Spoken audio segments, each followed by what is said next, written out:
Today, I want to talk about a topic that there's a lot of misunderstanding about, especially in the small business community. That's the buyer's decision making process, especially in this digital age. I'm Alex with Max Exposure, and if you haven't done so already, please subscribe to our YouTube channel, hit the subscribe button, hit the notification bell. That way, you'll stay up to date on all the latest videos that we put out geared towards helping the small business community. So, today, I want to talk about something called the zero moment of truth. And there's a series of case studies that were done by Google, and they call them the zero moment of truth. And it just talks about the buyer's decision making process and what goes into it, especially when it comes to an online presence. The misunderstanding that I referenced earlier has to do with a lot of people still saying social media isn't resulting in direct sales, and I can't correlate a social media content post to sales, so it's a waste of time.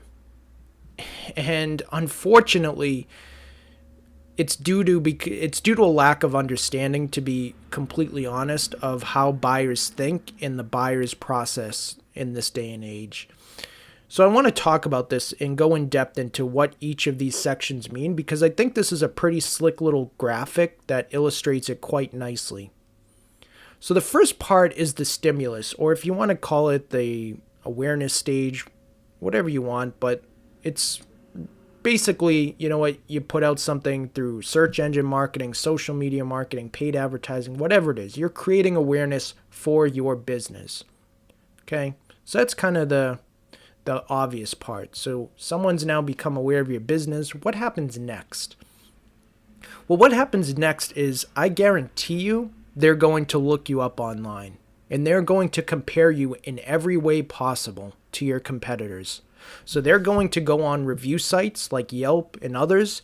They're going to look at your star rating. They're going to look at the volume of reviews that you've received, and they're going to look at your pricing, and they might even look at your Facebook page, and they're going to compare all of these to your competitors in about less than 10 minutes, by the way, because everything is done so quickly with apps and on your phone that it doesn't take a long time to do this. So within 10 minutes, I'm going to now look up, let's say, you're a sandwich shop. I'm now going to know, 4 other sandwich shops in the area in under 10 minutes. I'm going to know which have the best reviews. I'm going to know which has the best pricing, and I'm going to base my decision off all of that stuff combined.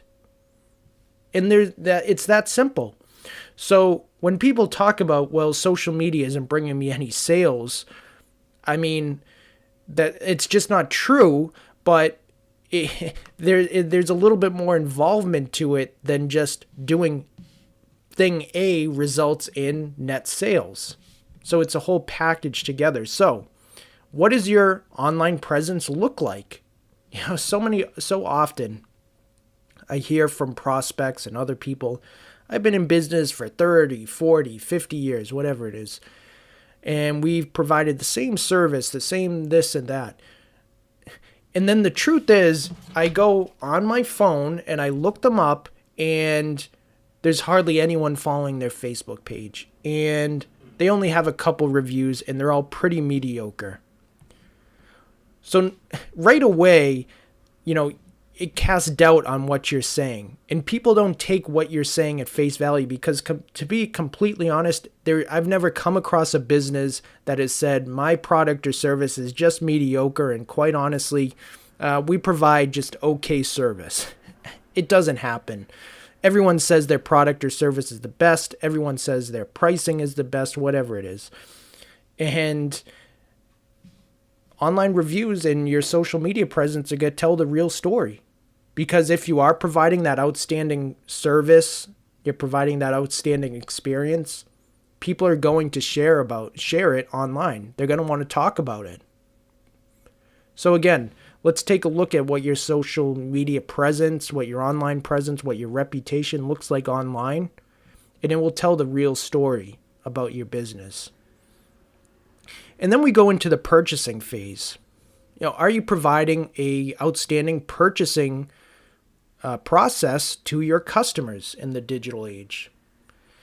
If you're a sandwich shop, Can I easily just press a button on my phone when I go to your website and look up your menu to order ahead of time, to order online? Or do I still have to drive there and wait in line and then order my sandwich? If you're a salon or a barber shop, can I go on your website and click a button and immediately book an appointment? Or do I still have to call and wait to talk to someone just to do something that is really simply done online? That's booking an appointment. If you're a furniture store, can I order my furniture on your website? Or do I actually have to still drive there and then talk to a salesperson and, go through the whole process of being shown things I might not really want or need? So what's your purchasing process like? Again, just something to consider. But if you're providing a great experience, great product, great service, people are going to want to talk about it. And that's where the second moment of truth comes into play, which is right here. And people are going to share that experience. They're going to want to go and connect with your Facebook page and sort of share their experience, share a picture, share a video. They're going to want to go on Yelp and other review sites and leave you a review. And then that just feeds itself and it goes right back down to helping someone else who's in the research phase. So if we go back when I talked about, I've now learned about your business, I'm going to now look you up online. If you're providing a good service, a good experience, you have things like, if I'm a sandwich shop, on my menu board, I have my Facebook page URL right there so everyone can see it. I have all the review sites that I'm on. I have their icons present. I'm sharing it in an email. I'm sharing it on my email signature. Asking people, I'm just telling them, hey, if you don't mind, we'd love to hear from you and connect with you on Facebook. Those are the little things that create that sort of, process that keeps feeding itself. And after a while, if you're building up all those great reviews and that great community of advocates on your Facebook page, and they keep sharing great experiences, now when you tell me that you've been in business for 30, 40, 50 years and you have a great product or service, and now I can see it, now it's real. Now it's real for me as a consumer, and I'm going to be more likely to want to do business with you. So I hope that was something that, again, just kind of a different topic, but a lot of, like I said, misunderstanding about how buyers think in this day and age. And how, the mobile phone, it's an integral part of everyone's life nowadays. So if you're not thinking mobile first, then quite honestly, you're missing out. And if you're not thinking about a strong social media presence and a strong reputation online, you are losing out to your competitors. I can guarantee it. So as always, hope you got something out of this. Hope it was educational for you. And if you've ever heard of the Zero Moment of Truth or want to look it up, go on Google and search it. As always, I hope this was helpful for you. If not, let us know. But leave your comments. Let us know what you think. And as always, have an awesome day. See ya.